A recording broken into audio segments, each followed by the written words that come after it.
आज की जो प्रेस कॉन्फ्रेंस है उसको बुलाने का उद्देश्य ये है कि एसओजी द्वारा एक जांच की गई जिसके अंदर की बंसीलाल उर्फ प्रिंस सैनी, उसके डायरेक्टर हैं दूसरी ममता भाटी और एक मैनेजर दिनेश बागड़ी, इन 3 लोगों को गिरफ्तार किया गया है। काफ़ी लंबे समय से एक प्रकरण भोपालगढ़ के अंदर और उसके आसपास के क्षेत्रों में चर्चित था, जिसके अंदर की स्कॉर्पियो देने की बात चल रही थी कि 5-6 लाख रुपए के अंदर स्कॉर्पियो को बांटा जाएगा। लगभग 200 स्कॉर्पियो देने की बात थी। और आश्चर्य की बात है कि इस तरह की चर्चा में जो वीडियोस देखने आए सामने एसओजी के सामने, उनमें 30-30 हजार व्यूअर्स ने उन वीडियोस को देख रखा था।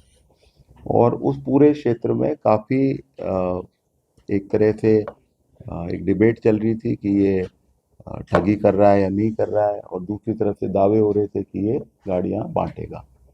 जबकि ये बहुत साधारण तरीके से समझा जा सकता था कि कोई डिपॉजिट्स नहीं ले सकता। जो बड्स एक्ट है उसके अंदर किसी भी प्रकार की कोई भी डिपॉजिट लेना, एक पर्टिकुलर लिस्ट है, उसी के जो लोग हैं वही लोग डिपॉजिट्स ले सकते हैं, बाकी कोई भी व्यक्ति डिपॉजिट्स नहीं ले सकता। ये simple case of buds act था।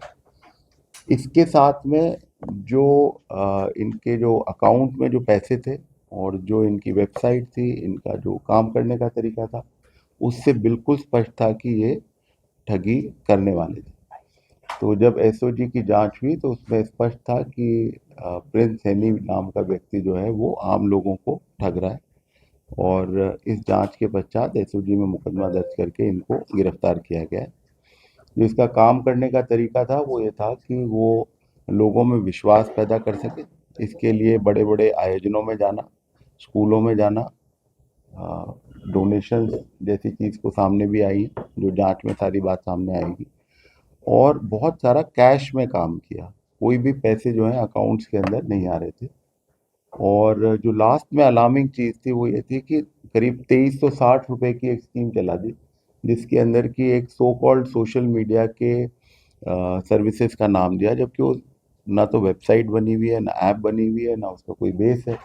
और उसके पीछे कोई लॉटरी देना और क्रिप्टो के अंदर देना, टोटल ठगी का कार्यक्रम चल रहा था। और आरंभिक पूछताछ में ये बात आई है कि इसका इरादा था कि कम से कम 30 लाख लोगों तक ये पहुंचे और ठगी के बड़े अमाउंट को ये प्लान कर रहा था। बट एसओजी ने इसका जो अपराध का तरीका था उसका पटाक्षेप करते हुए अब गिरफ्तार किया है। उम्मीद करेंगे कि जो ठगी किए हुए लोग हैं वो अब सामने आएंगे और इसके खिलाफ और ज़्यादा कार्रवाई होगी। एसओजी को कैसे पता चला कि ये व्यक्ति विशेष लोगों के साथ ठगी करने वाला था या उसका प्लान बनाने वाला था, और कितना अमाउंट का इसका वो प्लान था कि मुझे इतना पैसा रिकवर करना लेना है? देखिए, ये मैंने आपको बताया है कि जब हमारे पास ये शिकायत आई तो ये ऑलरेडी वहाँ का काफ़ी चर्चित केस था। ऐसा नहीं था कि किसी को नहीं पता हो। इसका जोर शोर से मीडिया के अंदर प्रचार किया जा रहा था। तो कोई सीक्रेसी की बात नहीं थी। जैसे एसओजी के सामने आया तो हमारे सामने क्लियर था कि ये तो खुलेआम ही अपराध कर रहा है। हम्म। कितने पैसे की है ये सारी चीज़ें जब इन्वेस्टिगेशन होगा तब होगा, बट आप ये मान के चलें करोड़ों रुपए की ठगी तो निश्चित रूप से हुई है। आराम से कितना ball top figure, 200 crore, 100 crore? देखिए, ये जो सामने आई है बात, लगभग 200 गाड़ियों की बात कह रहे हैं। और 5-6 लाख रुपए, 7 लाख रुपए लोगों से ले रहे हैं। तो आप गुणा कर लीजिए। उसमें भी जो आरंभिक पूछताछ है उसमें आई है कि लोगों ने 6 लाख रुपए से भी ज़्यादा, कई लोगों ने 25-25 लाख रुपए भी दिए हैं।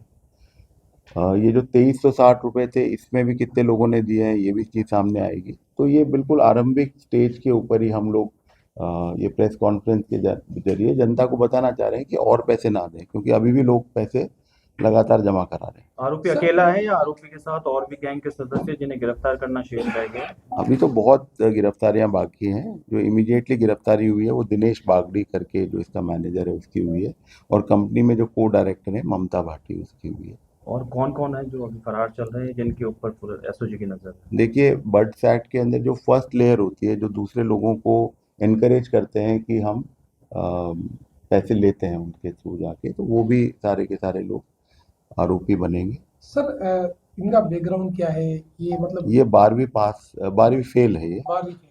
12वीं फेल है। ये इससे पहले भी इस तरह की कोई स्कीम चलाने की इसके बारे में जानकारी आई है। सर कोई मुकदमा वगैरह इनके खिलाफ पहले भी दर्ज हो चुके हैं इस अभी तरह के? मुकदमा अभी भी रिसेंटली दर्ज हुआ था, पहले भी दर्ज हुआ था, तो कुछ मुकदमे दर्ज हुए हैं, क्रिमिनल रिकॉर्ड है। इनकी मॉडस ऑपरेंडी क्या थी, कैसे ये लोगों को बताते थे कि इतने कम पैसे में ये व्हीकल प्रोवाइड करा रहे हैं?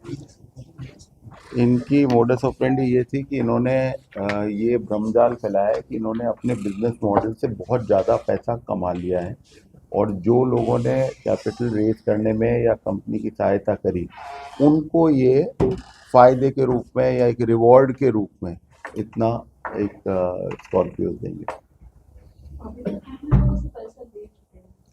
देखिए, ये वाला जो पार्ट है, मनी ट्रेल वाली जो पार्ट है, ये पहले ही दिन अभी अरेस्ट हुए, तो कहना थोड़ा सा जल्दबाजी होगी, पर जैसे जैसे चीज़ सामने आएगी। लेकिन बहुत क्लियर है कि करोड़ों रुपए की ठगी तो निश्चित रूप से हुई है।